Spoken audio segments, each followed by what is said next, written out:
Oke. Duh, pokoknya balagan deh. Vela දෙන්නම් ලියන්න හොඳේ.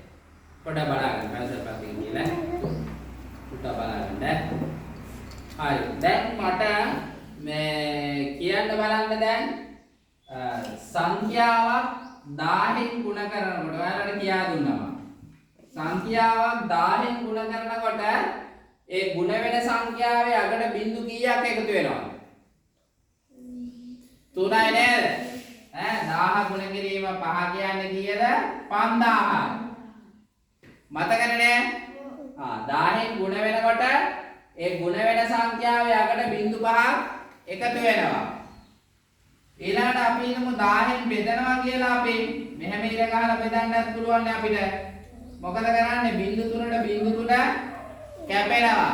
එතකොට උඩ ඉතුරු වෙන එක තමයි පිළිතුර බවට පත් වෙන්නේ. හරි. දැන් අපි කතා කරන්න යන්නේ බරමැණීම නේද? එතකොට අපි කතා කරා ග්‍රෑම් 1000ක් කිලෝග්‍රෑම් 1යි. ග්‍රෑම් 1000ක් කිලෝග්‍රෑම් 1යි. එහෙනම් කිලෝග්‍රෑම් 1යි. ග්‍රෑම් කීයද? ග්‍රෑම් ලෙස ලියන්න තියෙන්නේ කිලෝග්‍රෑම් 1යි. ග්‍රෑම් කීයද? ග්‍රෑම් 1000යි. උත්තර කියන්නේ කිලෝග්‍රෑම් 3යි. 3000. මොනවා 3000? කිලෝග්‍රෑම්. ග්‍රෑම් 3000යි. දුවක පැත්තකින් තියන්න. හරි බලාගන්න. කිලෝග්‍රෑම් 3000යි. sorry ග්‍රෑම් 3000යි. කිලෝග්‍රෑම් 5යි. ග්‍රෑම් 5යි. කිලෝග්‍රෑම් 7යි. ග්‍රෑම් 7යි. කිලෝග්‍රෑම් 9යි. ග්‍රෑම් 9යි. කිලෝග්‍රෑම් 15යි.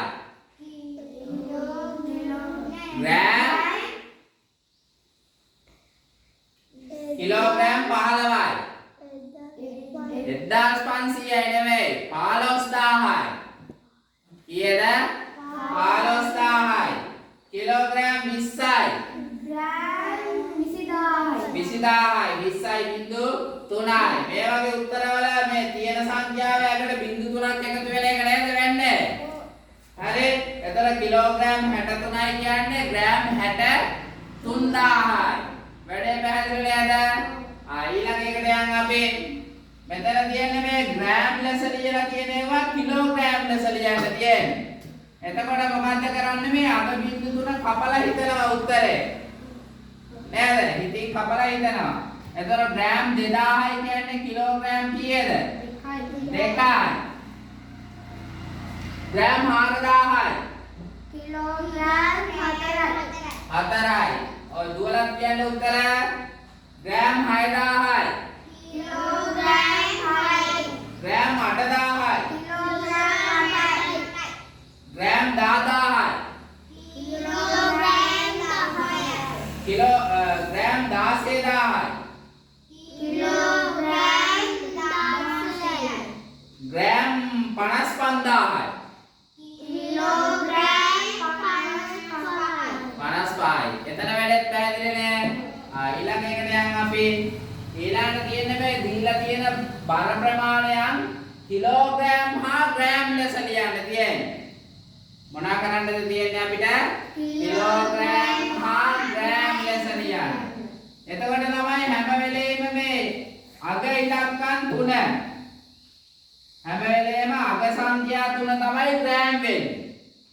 තේරුණාද ඔයාලට මම කියපු දේ? හරි. එහෙනම් කිලෝග්‍රෑම් 1500යි කියන්නේ කිලෝග්‍රෑම් 1යි ග්‍රෑම් 500යි. වැඩේ ලේසි නේද? ඊළඟ එකේ කියන්නේ ග්‍රෑම් 2250යි. කිලෝග්‍රෑම් 2යි ග්‍රෑම් 250යි. අපි දැන් මෙන්න මෙතෙන්ට පොඩ්ඩක් ගිහිල්ලා බලමු. මේකටත් උත්තරේ කියන්නේ ග්‍රෑම් 5555යි. කිලෝග්‍රෑම් 5යි ග්‍රෑම් 555යි. මෙතන මේ බලන්න 6003යි ග්‍රෑම්. ඒ කියන්නේ 6යි කිලෝග්‍රෑම් 0.03යි ග්‍රෑම්. තේරුණා නේද?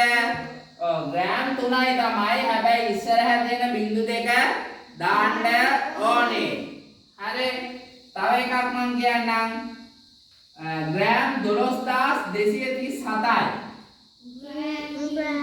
කිලෝග්‍රෑම් 12යි ග්‍රෑම් 237යි. පැහැදිලි නේද? උත්තර දානකොට අනිවාර්යෙන් සංකේත තියෙන්න ඕනේ උත්තර වලට, නැත්නම් පිළිතුර වැරදි. පිළිතුරු ටික දාලා අරන් ඉන්න බලන්න.